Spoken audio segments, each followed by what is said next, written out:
Why it's so hard to ever feel satisfied. Why are we perpetually restless and unsatisfied? We live in the safest, healthiest, most well-educated, most democratic time in history, and yet, some part of the human psyche causes us to look for an escape from things stirring inside us constantly.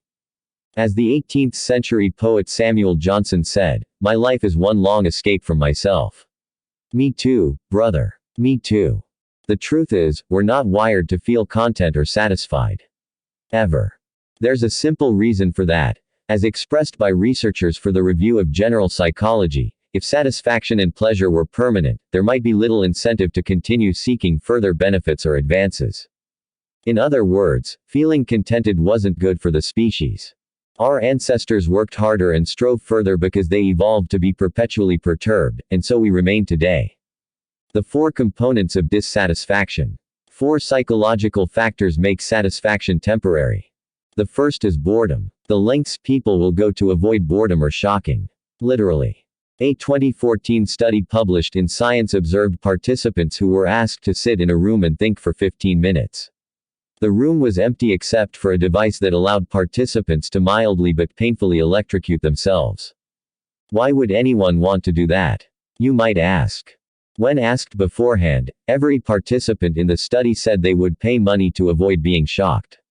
However, when left alone in the room with the machine and nothing else to do, 67% of men and 25% of women shocked themselves. Many did so multiple times.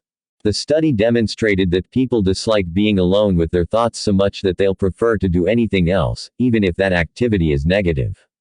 It's no surprise, therefore, that most of the top 25 websites in America sell escape from our daily drudgery, whether through shopping, celebrity gossip, or bite-sized doses of social interaction.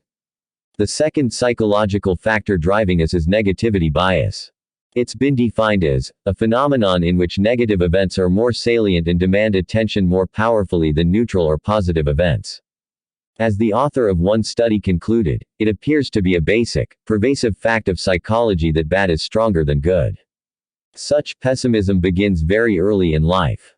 Babies begin to show signs of negativity bias starting at just 7 months of age, suggesting this tendency is inborn. Researchers also believe that we tend to have an easier time recalling bad memories than good ones. Studies have found people are more likely to recall unhappy moments in their childhood, even if they would describe their upbringing as generally happy.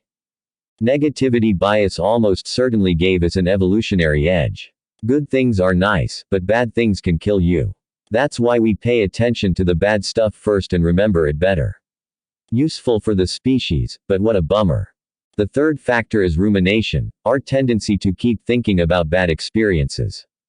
If you've ever chewed on something that you did or that someone did to you, over and over again, then you've experienced rumination. This, passive comparison of one's current situation with some unachieved standard, can manifest in self-critical thoughts such as, "Why can't I handle things better?" As one study notes, by reflecting on what went wrong and how to rectify it, people may be able to discover sources of error or alternative strategies, ultimately leading to not repeating mistakes and possibly doing better in the future. That's another potentially useful process, but boy, can it make us miserable. A fourth factor may be the cruelest of all. It's hedonic adaptation, the tendency to quickly return to a baseline level of satisfaction no matter what happens to us in life. Hedonic adaptation is Mother Nature's bait and switch.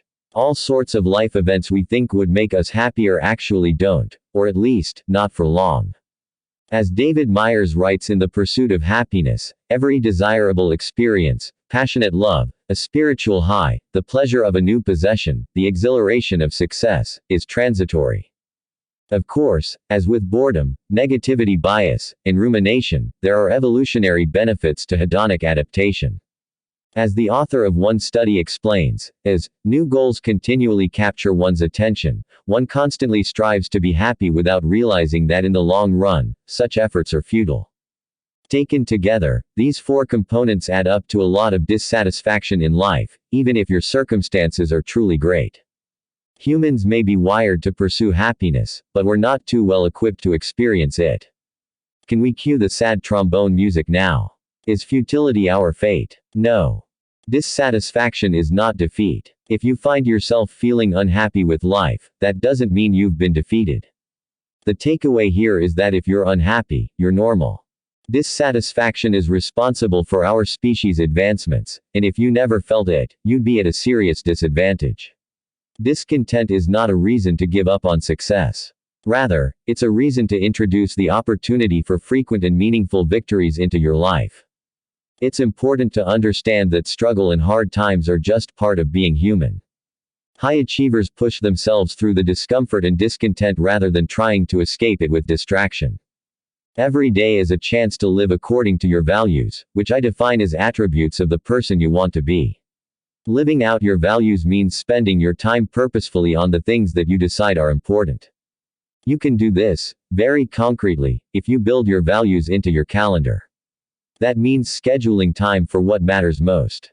At the end of the day, you can look at what you intended to do, compare it to what you ended up doing, and celebrate your victory when you stayed on track.